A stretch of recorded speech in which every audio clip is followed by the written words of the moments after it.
I'm a small business, but I'm a good business. A place where you can get friendly people, friendly service, delicious barbecue. But my morning starts out early. I get here early in the morning, start with cleaning floors, mopping, sweeping. Because when you're on bottom in the restaurant business, you have to do a whole lot of work to try to stay on top. Overhead will kill you. So I have to do a lot of this work myself. But I love it, though.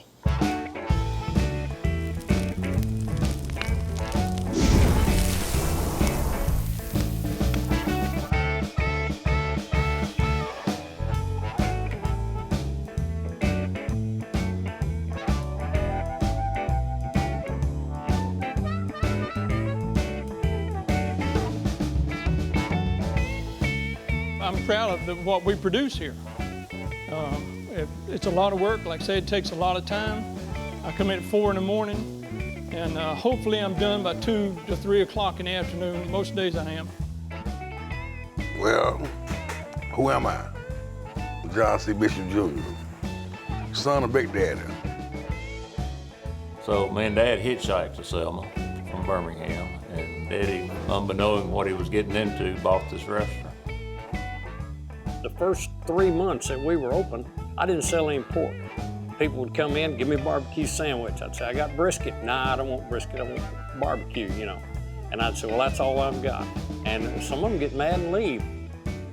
So since 2009, I think we've sold a little over 46,000 Boston Butts. My passion for barbecue is a passion that my father had years ago, and his passion is my passion. When we started this out, we didn't have anything, so we had nothing to lose. Nothing has changed from the counter to the back door in 58 years.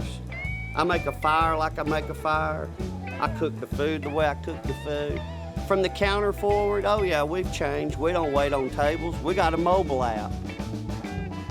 No matter where you go, who you talk to, they'll be glad to tell you with a smile on their face where they came from, who has the best barbecue, and who's the best pitmaster in the country. It is absolutely phenomenal. People love to hear good blues when they eating barbecue. So we named that Blues and Barbecue. Come on down.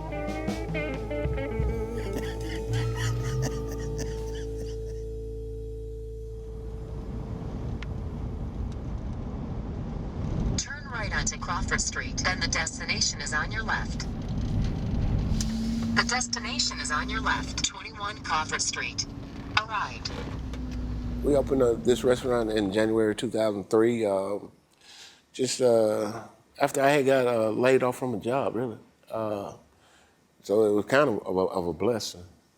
You know, when that door closed, you know, I had to come up with something. It was Christmas time. You know, we didn't have any money, me and my wife and the kids, so that's what we came up with. And I had been previously like barbecuing out in the park with the kids or whatever. And then, you know, while we were doing that, some people come up and asked, could they buy a sandwich or something? And that kind of like gave us an idea right there, and we started from there. Well, I got a phone call from my dad. That's how I started in the business. At an early age of about 8 years old. And he called me down, said his dishwasher didn't show up. It's kind of something that happens a lot in the restaurant business. So I got the phone call and my mom brought me down, and once I was down here I was okay. I kind of was in my comfort zone to begin with at home, and I didn't want to come down, but I did like it once I finally came down. I used to do barbecue competitions. I started in 1993. And over the course of till about 2013, did about 250 competitions. Well, I came to Alabama mainly to be with my family, which was already living down here. I had stayed back in Ohio to stay in competition. And it definitely was worth it to be with the family. But getting into this culture of barbecue was something I didn't realize. People are set in their ways here. You know, they like very sweet food here. from up north. When we're cooking, it's more spicy. My dad said when he had the land out there by the hospital, he bought the land, sold the land out there by the hospital, and bought this here. He said he had two things he want to do: build a restaurant or build a mortuary. I don't like dead folks too much though. But he said, but it's money there though. It's money. Those who went through things, they said we got them a funeral home or a restaurant. Thank God for the restaurant. but it's money. He had a good mind now. Sometimes I wish he had got a funeral home now though, because people dying every day and they're like crazy now, man. After high school, I went to Johnson & Wales for culinary school in Charleston, South Carolina, and received an associate's in culinary arts. Came home, entered the workforce, did some fine dining and catering, lots of catering, and decided that I really wanted to do barbecue instead of that whole pretty frou-frou world. I've got cornstarch and sugar in here. Add to my pot. And then I have coconut milk and milk. I'm gonna add, oops, sorry. I actually met my wife, Beth, when we were in culinary school freshman year. She was there to study baking and pastry arts.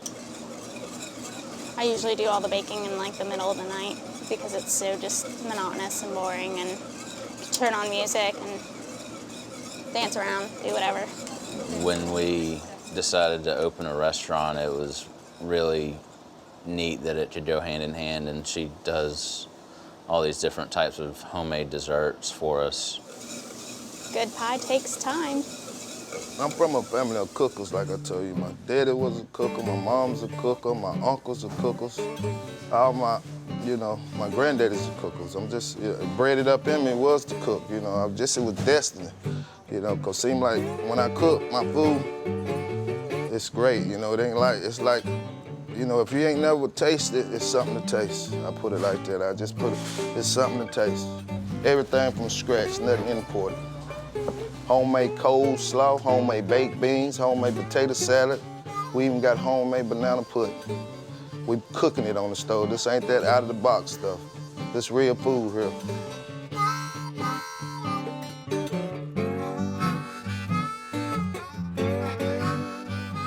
When I started trying to define Alabama barbecue, I started with the person who eats it, which is just about everybody in the state. Everybody in the state has an opinion on it. If you live in Alabama, you have to be for Alabama or Auburn. If you live in Alabama, you gotta have a favorite barbecue joint just as well.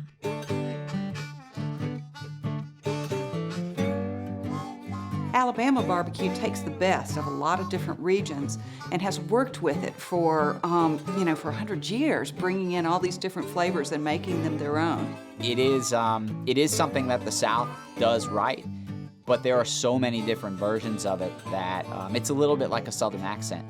People who aren't from the South hear a Southern accent, and to them it all sounds the same. But once you actually get into the South and you listen to the way people talk, you realize that there's 100 different Southern accents. Arguably, there's 100 different kinds of Southern barbecue, too. The difference is between an accent and barbecue is that everyone thinks their barbecue is the best.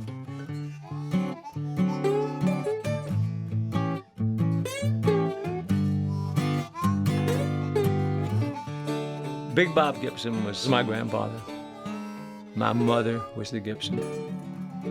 He actually had 5 children. They all went in the barbecue business. Luckily for me, my mom and dad went in business with my grandfather. So that's why I'm here today.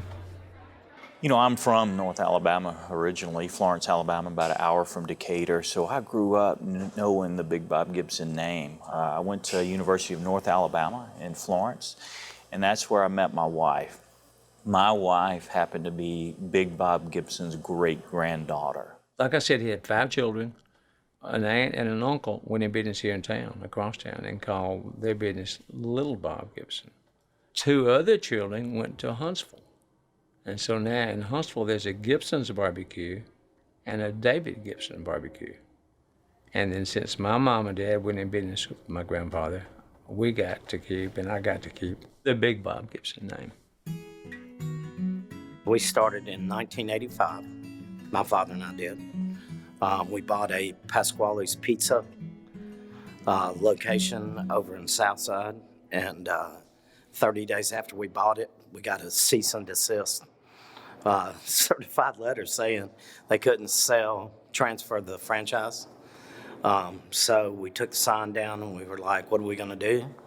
And we decided we were going to do barbecue.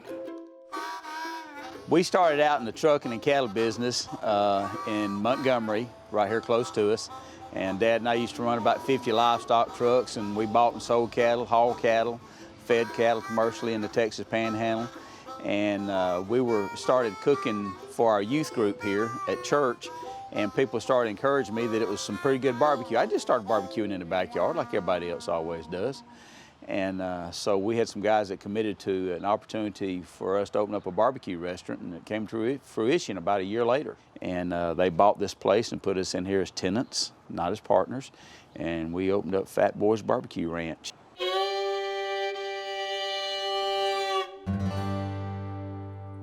When I was in the chemical business, we cooked a lot, and we cooked on weekends for church functions and stuff like that. And so we had smoked a lot of meat for almost 30 years. We had kind of perfected what we wanted to do, and time just, came about that we just decided we was going to go in the barbecue business.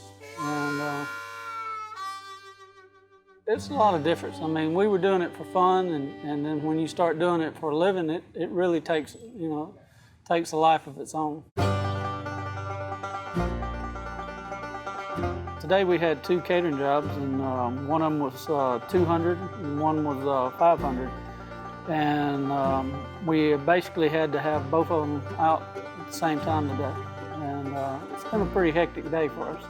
A good day, but hectic, and pretty stressful. We did about 250 pounds of chopped pork, probably 150 chickens, whole chickens. Dressings. 10 or 15 gallons of potato salad for one. We did 10 gallons for the other one. 24 gallons of green beans, 600 yeast rolls, 200 sliders for buns for one, and about 115 gallons of tea.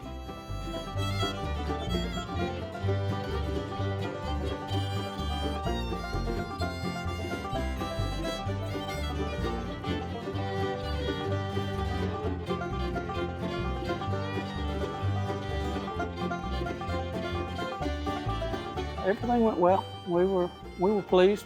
They were pleased. That's the biggest thing, is customer was pleased. Well, we came to Madison 1990. I'm from Texas, and I was in the oil field out there. I was a mud engineer for quite a few years. Got to barbecuing out around the rigs a little bit, and some of them would eat it and some of them wouldn't, and so I just kept working at it, and decided to move back here after I retired from the oil field, because she's from here. And so this building came open, and I wasn't doing anything right then, so we decided to put in a little barbecue and see how it went, and it's been phenomenal. That's been a little over 6 years ago now.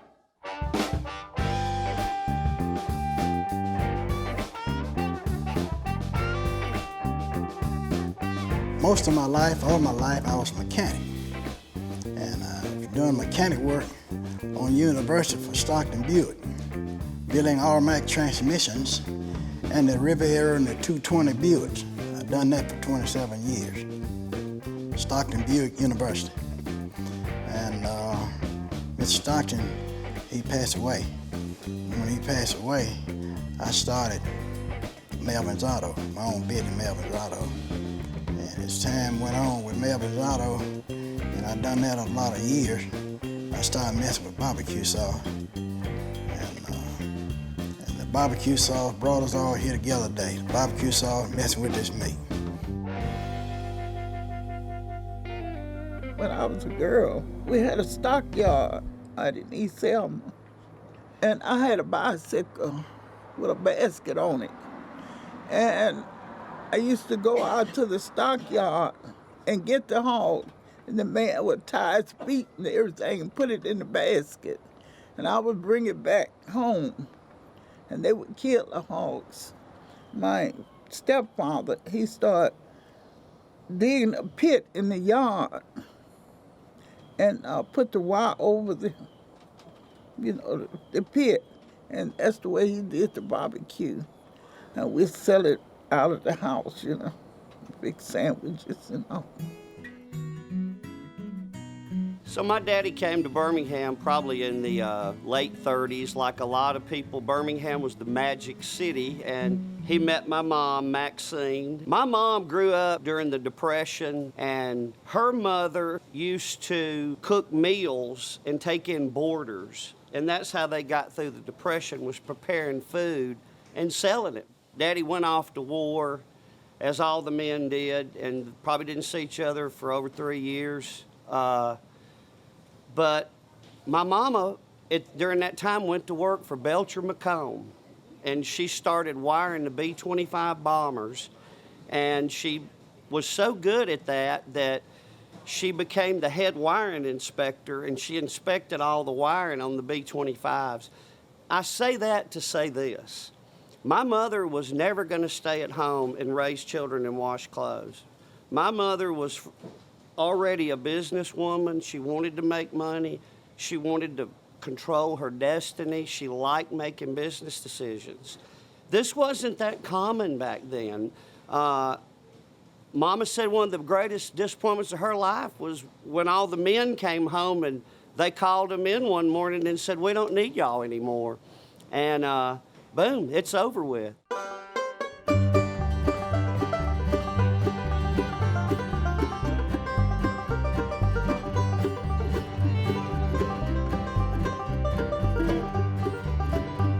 Caitlin, my fiance, she and I met in Tuscaloosa.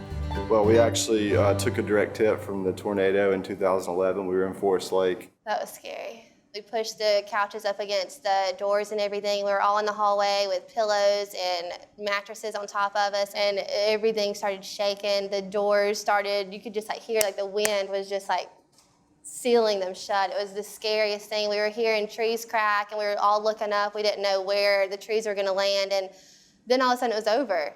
But we went outside and just everything was demolished. We couldn't even get out the front door because a tree was in the front of it. We had to go out the back and go around, and just everything was gone, everything. Naturally, after the tornado, anytime a storm would pop up, we would have anxiety being up there, so we decided we'd move down here where we do have hurricanes, but at least we have a little notice, I mean, the tornadoes just pop up on you, and it brought us down here, which eventually led to us taking ownership of Hog Wild Barbecue. Wanted to put a little different twist on Southern barbecue, have a little beachy twist. So we try to be unique with everything we do. It's amazing. And everybody thinks I just say that, but I wouldn't have anything on our menu that didn't taste good. The first time we cooked, we had all of my family come in here and to try everything, and we couldn't believe how good it was. We were like, dang, we can cook. Well, there was a service station back in the early 70s. When Frederick came along in 79, it destroyed the station and the pumps. My father was a mechanic, and he worked on cars. Well, I was working at a local paper company, and we were on strike. And I decided to come in the parking lot and build me a pit. And I started barbecuing. So after the strike, I came back a couple of times and I said, "Dad, I can't do this. I'm working midnight shift." So I stopped barbecuing, and he said, "Well, baby, these people are still coming. What am I gonna do?" And so he decided to build the pit, the first pit back there. And we went into the barbecue business. And that was the beginning of Mecklenburg Barbecue. In the beginning, when I started, and like I said, I was learning how to cook, and what I would do is I would go out and look in the trash and see what people threw away. So that's how I knew I wasn't cooking, because you'd see some ribs or something somebody threw away, and I would see some blood, and I was like, oh, they wasn't done, so that's why they didn't eat them. So I knew I had to go back and practice cooking on that a little more. We have 34 locations now. The main reason why we grew was to give our employees an opportunity to be a partner. And so we have a operating partner in every market that we're in, which we don't franchise. It's a family-owned business, and they're skins in the game, and they treat their business just like it's theirs, because it is. So it's been able, even though our family's gotten bigger, we still think small, and it's made a big difference for the success of the business. Restaurant business is a tough, competitive business. And when we split out and my uncle went to Collinville and left me here, it's a lot of work on one guy, you know what I'm saying? I got a good crew that works hard, but like I said, I'm here, you might as well say 8 days a week. Man, I never would figure I'd be doing it. I worked at plants, I did all type of stuff, man, but being my own boss ain't nothing like it, man. It's a lot of work in it, but ain't nothing like it, man. When me and Unc come here 5 years ago, he was trying to decide what he was gonna name it. And he went home and watched that Dewey Cox story. And Dewey Cox was a magician trying to get started in the business, and he kept having stumbling falls, and everybody telling him he couldn't do it. He couldn't do it, you can't do it. You know, same way they were telling my Uncle Joe, you can't do it, you can't do it. And when Dewey made that hit song, Walk Hard, and went to the top, Unc said, that's what we're gonna do. We're gonna walk hard to the top in the barbecue business. And that's why I say, until you taste this, ain't nothing like it. Barbecue really goes back to the very earliest days of the state of Alabama. Barbecue is something that Europeans picked up from Native Americans really from the very earliest years of contact in the 15th and 16th centuries. Native American tradition was to smoke over coals. Europeans traditionally were more in the roasting game of things. But they picked up pretty quickly that this was a technique that they could apply to their own cuisine. And so by the 17th century, you have colonists in places like Virginia who are who are smoking a pig over an open coal. And that is something that by the time you get to the early 19th century, when you have the first waves of European migration, the first waves of African slaves who are brought with Europeans to places like the Alabama territory, they're already bringing that custom and tradition with them. They're using, early on, it's not exclusively pork barbecue. It becomes pork barbecue traditionally over the course of time, but early on, Alabamians would barbecue pretty much anything, any animal that's really available. Pigs were wild, they were cheap, they were plentiful, so pig was probably the most prevalent, but you see references to people barbecuing things like mutton, goat, any kind of animal that really could be made into food, they would barbecue. Smoking daily. Tim Walker Barbecue. When you see this smoke, it ain't no joke. So we've got our Boston butts here over the flame currently, and we're getting some nice color on those, getting a sear on the outside. We've also got our St. Louis cut ribs here off to the side, getting good smoke color on them right now. And we've got half chickens and our turkey breasts all smoking at the moment. So this is the part people kind of try to avoid by having a nice big Southern Pride smoker, is we have real fire down here that we have to kind of tend to and make sure that it's not burning everything on the pit. Pit versus smoker is a great question. I got to tell you, there's some purists out there, I'm going to shock you, but I'm an in-between guy. I think the smoker has a purpose if you know how to dial it in and use it. And I don't think you're not a true barbecue guy if you have a smoker in your restaurant. I myself prefer a commercial style cooker, which has got gas assist, wood, thermostat control, the temperature, I keep the temperature exactly where I want it, versus the big pits that people might carve out of an old gas tank and smoke. Those do a nice job, but it's hard to get that consistency there, where you may get more toughness and your texture can be a little gristly. Some people use a commercial smoker, and if it works for them, that's great. But I just simply don't believe you can come up with the same product. I did look at one a while back that's natural gas, and you just load the meat into the pit and turn the gas on at night and come back in the morning and your meat's cooked. And that takes all the personal touch out of it, all the character, if you ask me. You're able to set your temperature on these It has a digital setting, and so you're able to maintain pretty well a constant temperature, which helps in the cooking process because you don't have to stay up with it like you used to back in the old days when we just had the strict wood burners. It's not a set it and forget it type thing where you can say, I want my pit to be 275 degrees exactly at all times. It's more of a, hey, it's hot over here and it's not over here kind of thing. So it's really more of an art than a science because you have to pay attention to it. You have to have a feel for what you're doing. We're using a rotisserie gas-fired wood-fired pit now, as most all restaurants are, your bigger ones. I mean, that's what's revolutionized the barbecue business is these pits, Old Hickory and different ones. It eliminates labor, eliminates overcooking and that kind of stuff. But in my heart, I like the old shovel the coals under the meat. You get a lot better bark and that kind of stuff. But as much as we sell it, it's just a thing of the future. That's what it is. To me, a smoker is what a conveyor oven is to a pizza.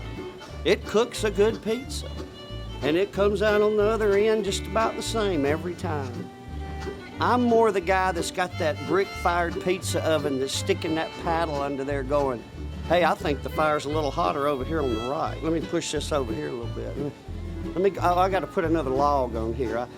And when that pizza comes out, each one is almost different because you've sat there and hand done it. The smoker, the pit is the same analogy. You've got to stand there and subjectively think, open the right door that far and slide that part of that door that far open. And when you've stood there all those years, you understand when you open the right side, the left side gets hot. You know, here's something else people don't realize. A barbecue pit burns different every day. What's the dew point outside? How's the wind blowing? What's the temperature? You know, when there's a high humidity point, it's hard to get a fire to burn. But when there's a low dew point, a low humidity, you got heat coming out the wazoo over there. So there's a subjective call in it. It's really not about just, you know, starting fire and throwing the meat up there. There really is, at one point or two in the cooking process, you've got to make a couple of decisions that are going to affect the way that comes off the pit, even though it's what you do every day.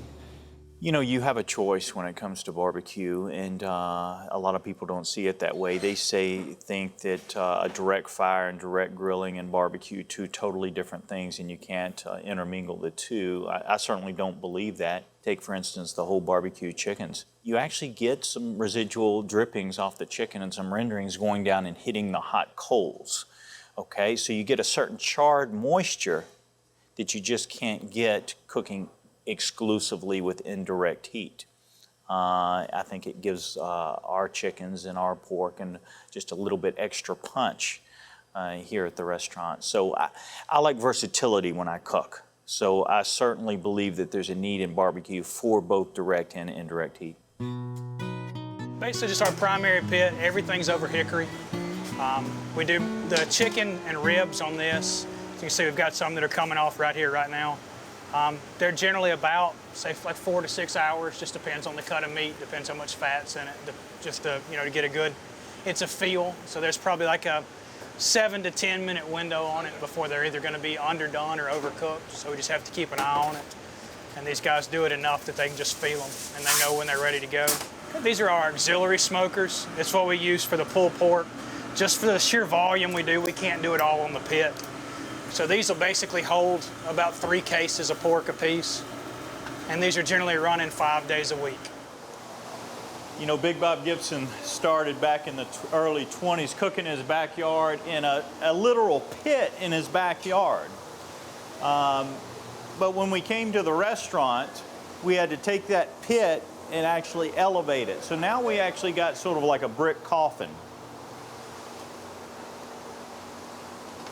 Oh, nice. Those chickens are ready to go. We cook all hickory wood. You'll notice our fire is on this side right here and all our coals, and we will draft all the heat and smoke across the chickens and then go up the flue on this side. We've got both a chimney over the fire, and then we've got a flue on the other side. So we can control exactly how much heat and smoke comes across our chicken. So we can control the temperature with airflow.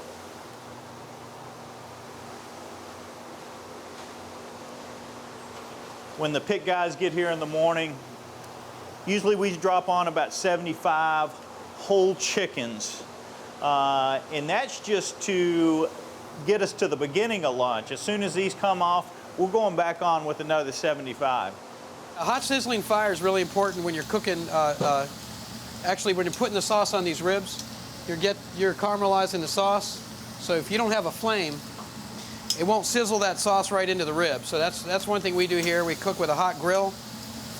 Even though this meat has been smoked for numerous hours, this is the finishing process here. And this gives that skin a nice crusty outside, keeps the meat nice and juicy on the inside. When we're talking about the cooking process here at Dreamland, the fire dictates that entire process because we don't cook with smoke or steam, we cook with direct heat. So the bigger the fire, the faster the ribs and smaller and so on and so forth. So like I said, that's why we try to focus on everybody cooking with a good even base fire. That way we can heat our whole pit up. That way all our ribs cook at not the same time, but the same temperature and speed. We've done our first flip, which is when we try to sear the meat side of the rib before we flip it over to cook it through the bone side. And when I mean meat side, I mean this top half of the meat right here, the part that you actually would eat, as opposed to the bone side, which will be what's left when you get done. The pit requires so much attention and a man at it, you know, attending it at all times, because the fire can get wild. It can be burning one second and docile the next, and it's wood, and it's hickory wood. It'd be a lot more efficient for us if we were inside. It's not very much fun in the rain. We do have tents, as you can see, but when it rains, you get wet. But the thing about having a smoker out here is that when the wind is right and the smoke just kind of sits on the road, business goes up about 20%. And you know, we have people up and down there. We had one guy come in one day and said, "Good God, I've been driving up and down this road. I got to have something to eat. The smoke's killing me." You want all the heat in the morning. You do all the heat in the morning, then, like say, around 12 o'clock, hopefully it's all burned down to coals, and you spend the rest of the day with just a low, slow fire after that. But it needs to be hot in the morning, get all the big part of the cooking done then. The technique is low temperatures, slowly cooked for a long time, and then that way the meat breaks down and develops more and better flavor. So if you want to look at it in temperatures, basically it's between 185 and 200 degrees is that kind of low cooking temperature. You know, if you want that pork ultimately to be up to 185, 190 degrees, well, if you don't ever have the fire much hotter than that, it's going to cook for a long time, and it will become really flavorful and juicy. And so I'm a kind of a big proponent of long, slow cooking at low temperatures. A lot of people talk about pulled pork. I'm not sure what that is. We've been doing this a long time before they ever started talking about pulled pork. But what we do is disassemble the shoulder, take it apart piece by piece. We'll clean it off. Any fat that's on it, we take that off. And if there happens to be something hard, we cut that off. So that by the time it gets to the customer, it's pure meat. There's no fat, no waste at all. It's 100% pork.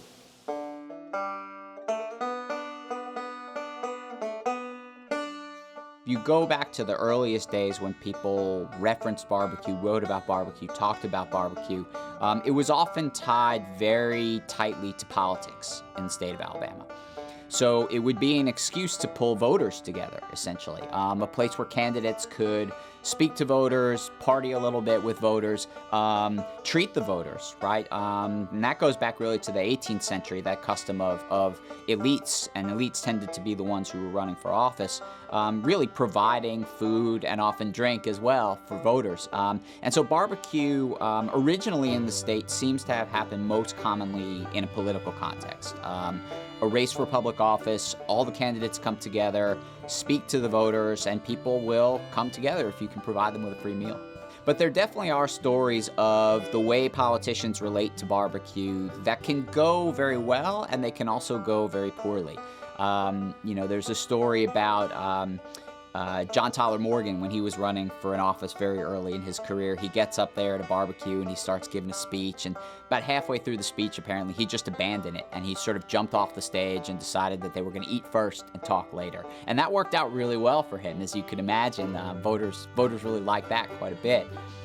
On the flip side of things, you had in the late 1820s, barbecue actually became sort of controversial politically. There were people, particularly in and around Huntsville, which was one of the more populated portions of the state then. There were people who felt that treating the voters, having politics that was so democratic that really any white man could participate in it, it was unseemly somehow. It seemed undignified for politicians to sort of cater to voters, literally and figuratively, at a barbecue. And so there was a campaign to try to stamp that out, to try to say that politics and barbecue really shouldn't be the way it goes, and people should vote on the merits rather than on how good a meal that they get. So one of the newspapers in Huntsville apparently challenged all the candidates in one race to abstain, to not go to political barbecues for this race. I think it was a treasurer's race, but I'm not positive about that. So there's 9 candidates, the way the story goes. Only one of them refused to attend the barbecue. He finished 7th out of 9. Whether or not he would have done better if he'd gone to the barbecue is unclear, but not going clearly didn't help. Okay. This is a good part about making good barbecue. Okay. Make sure it's turned the right way. Okay, let's just discuss some wood. I mean, basically, let's clear it up. Hickory is indigenous in Birmingham. Mesquite is good for Texans, but I can't get mesquite over here. It's going to cost me a fortune. And people mention the word pecan. I mean, people need to look that up and Google that, because pecan and hickory are the same. So let's just establish that Birmingham is hickory. It has a great flavor. If you put your hand over the hickory smoke fire and just smell the aroma right afterwards, you'll understand that it penetrates deep into the meat. We don't need another wood. There's not some magical unicorn wood out there somewhere. It's hickory for Birmingham, and it does just fine. Around here's a lot of hickory, but up north we get a lot of pear and cherry and apple wood. You can pretty much use any good fruit wood or hardwood to kind of adjust your flavors. You know, when people ask me about wood and barbecue, I always give the advice, select a wood that is native to your area and learn to cook with it. For us, it's hickory. It's what we've been using here at Big Bob Gibson since 1925. We use hickory. Straight hickory. Hickory smoke, hickory wood. Oak and pecan. Charcoal is our main source of heat. We put pecan wood on top to smoke. It's really hard to find someone that can give me a steady supply of hickory wood. I've got some wood out there now that's elm. A guy brought and unloaded that was supposed to be hickory, and then when I got here I saw it was elm and tried to get him to come back and get it, and he wouldn't. But I have a real good man now. He has a sawmill over in Cleveland, and he knows what a hickory is, and he's prompt, and he cuts it the size I want and the length I want. That's a big part of it. When the wood is right, it cuts way down on the amount of work I have to do. A lot of people tell you, well, when you're cooking barbecue, you got to have the hickory or the oak and hardwood. This gives you the flavor, but it's what you put on it that makes the barbecue. So anybody can cook barbecue, but it's the sauce that you put on that makes it what it is. We have about 7 different sauces.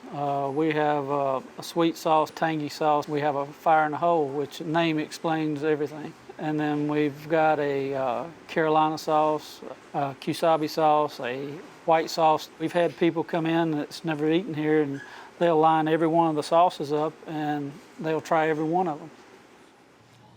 I don't want that sauce to cover up all that work that I've been doing over there. And if you put too much sugar in it and you make it too sweet, I could have just cooked that in the oven and you'd have the same thing.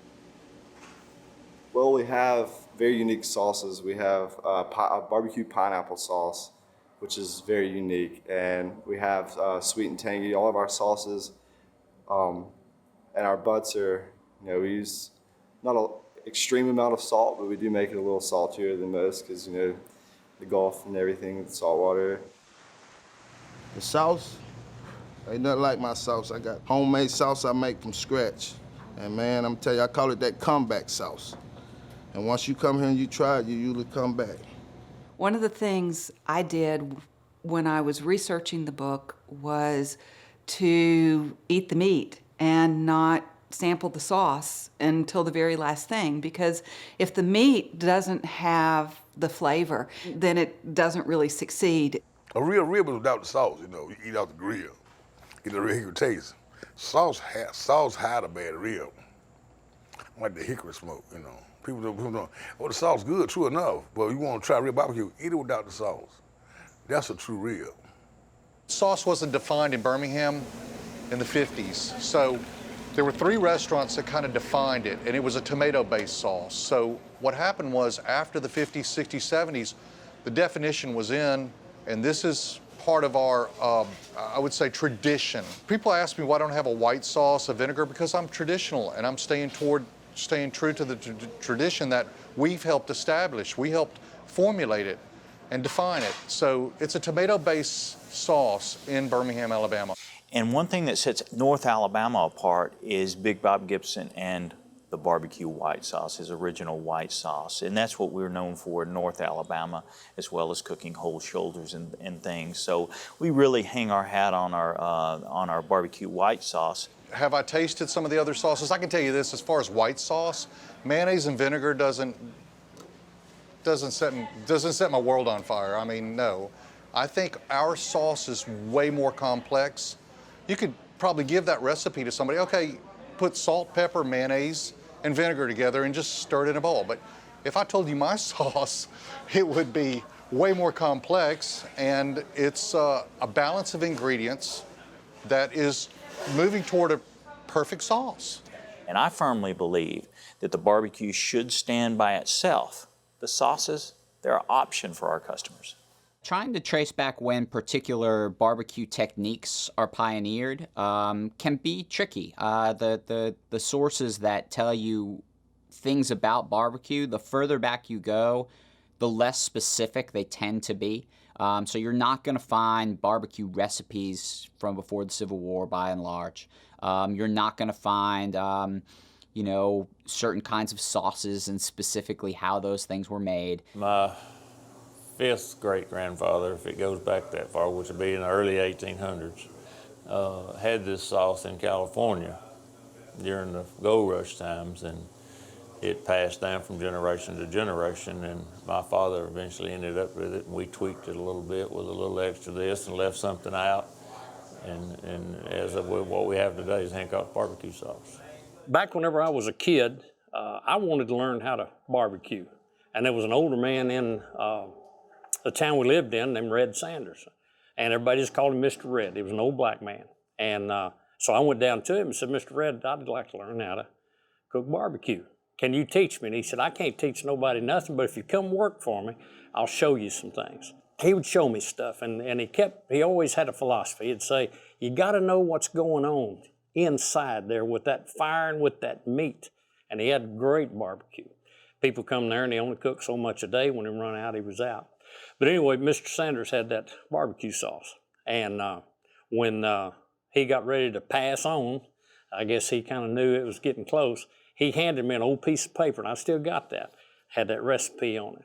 And even his son didn't get it, because his son wouldn't come down and help him out. And I don't want to say much about that in case he happened to see this. I don't want to make him feel bad. But he come and asked me if I had the recipe, and I said, yeah. And he said he wanted it. And I said, if your daddy wanted to give it to you, he'd let you have it. He gave it to me. About 8 years ago, I was introduced to a gentleman by the name of Bill Nyman, which is the godfather of the local food movement. He's out of California. And he came down to Birmingham. We rode around state of Alabama, Mississippi, and we were trying to locate pig farmers, and there was very few. And so I decided at that point that we needed to get that fixed.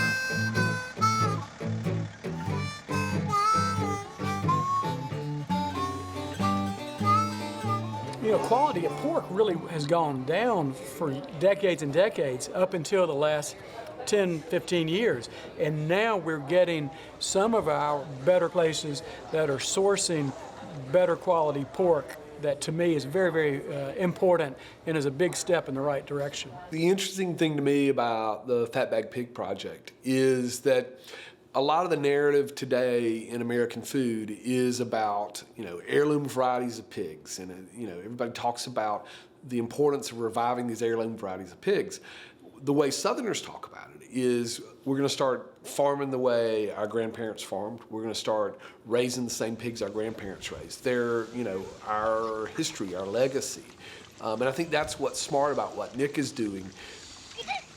There's a big difference in local and locale.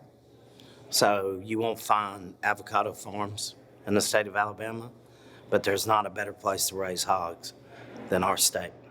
And so we use 4 million pounds of pork a year, and we feel like that we have an opportunity to offer farmers the ability to be successful and grow and make money.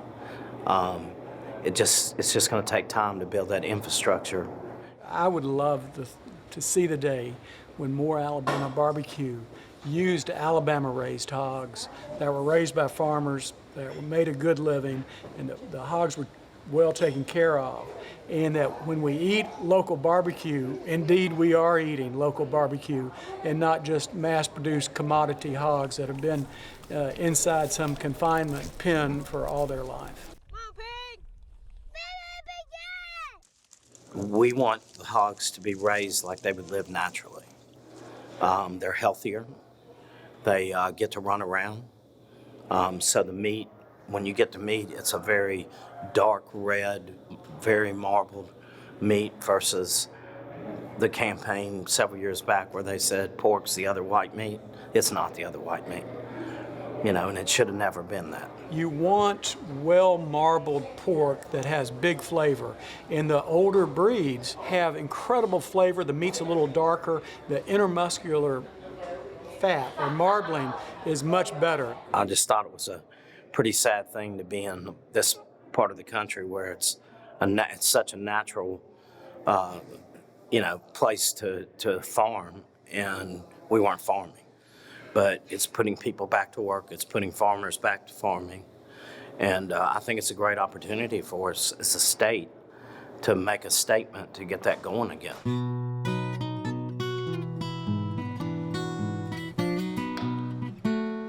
As far as barbecue places go, and as restaurants, you've got to have dessert.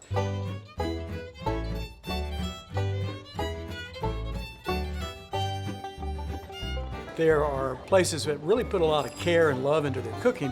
They're definitely going to put it into their desserts. And I think about, to me, one of my favorites is lemon meringue pie. And so when you go into a barbecue place and you see this meringue all over this sweet lemon custard, cracker crust, I love that. What's really interesting about this pie filling is that it'll go from being liquid to being gel in a matter of no time. So you just have to keep your eye on it and be really, really careful.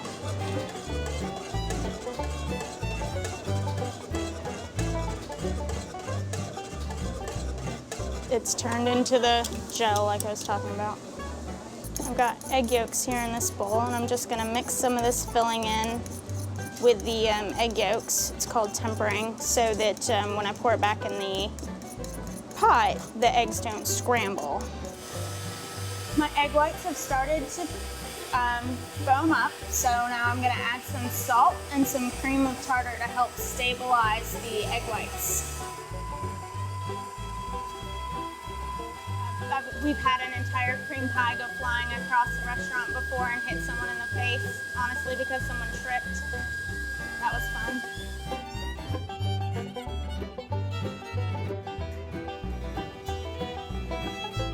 here at Chez Fonfon, of course, we put a lot of our desserts out front. So a lot of it is that visual appeal of seeing a dessert that, you know, kind of pulls you in.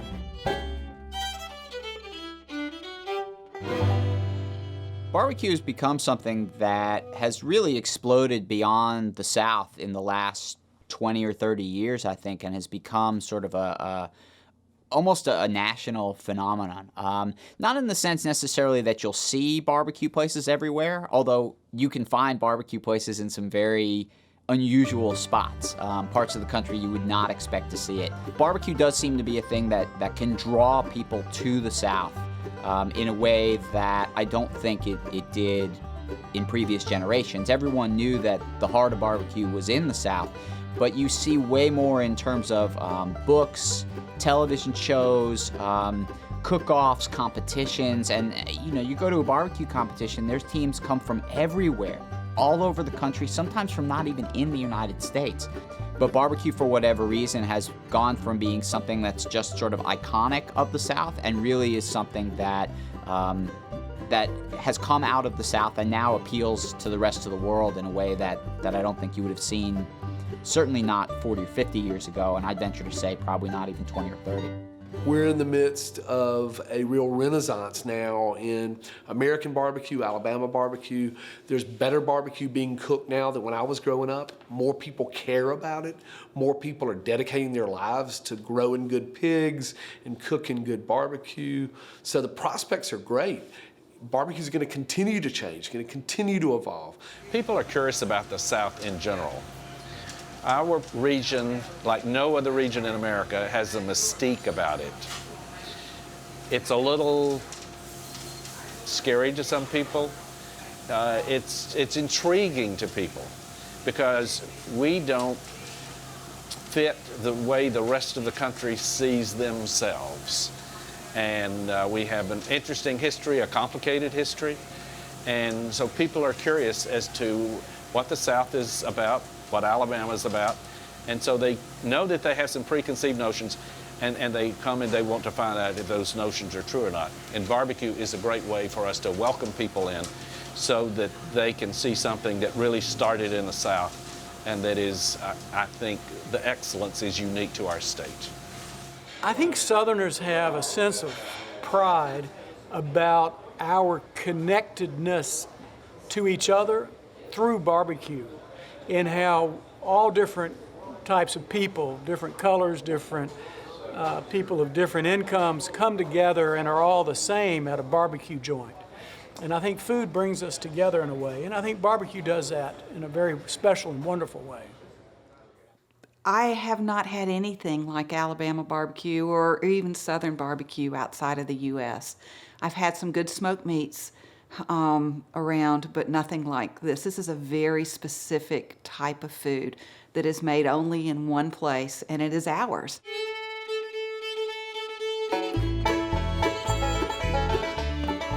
Barbecue is not just a job. It's a life. Barbecue's a lifeblood for me. It's what keeps me going. It's what I do every day during the week. It's what I do on the weekends as a hobby. When you see somebody grab a rib and really enjoy it, it's pretty neat. You know, it's kind of like a baseball player hitting a home run. I started in the business when I was 19. I'm 57 now, and I love it's part of my life. It's part of my family's life. It's not a job. It's a way of how we live our lives. So I couldn't be happier. People comes in all the time telling us, say, well, we don't have any food and we're hungry.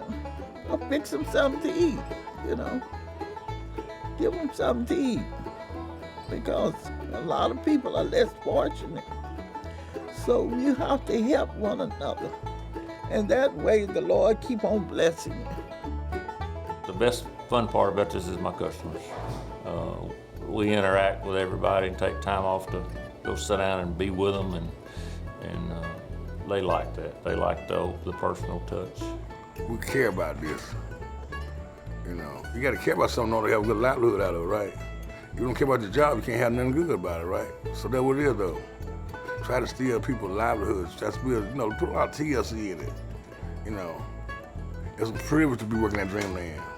Barbecue matters in Alabama as a totem of black and white. And it's a shared creation. That's why it resonates. It's one of the reasons Southern food resonates, is because black and white can see their hands on our food. I mean, this is my life. Literally, if you took this restaurant away, I would have to find another purpose. I couldn't just go to another job because I was bred to do this. I mean, at 8 years old, your dad calls you in and you work with him for 20 years side by side. He mentors you. And this is the only job I've ever had. So this is it. As far as barbecue goes, it's the true American food.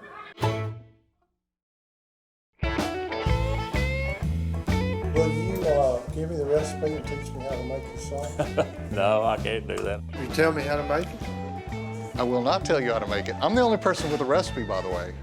Will you give me your recipe and teach me how to make that myself? No, sir. No, I want to get a recipe. I can't. I'd have to keep that to myself, Ray.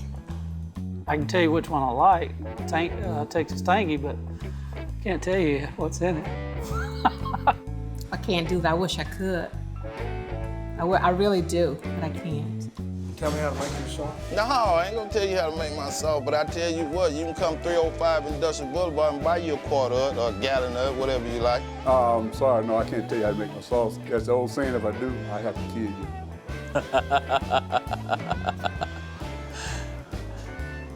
You know better than to ask if you can have the recipe for the sauce.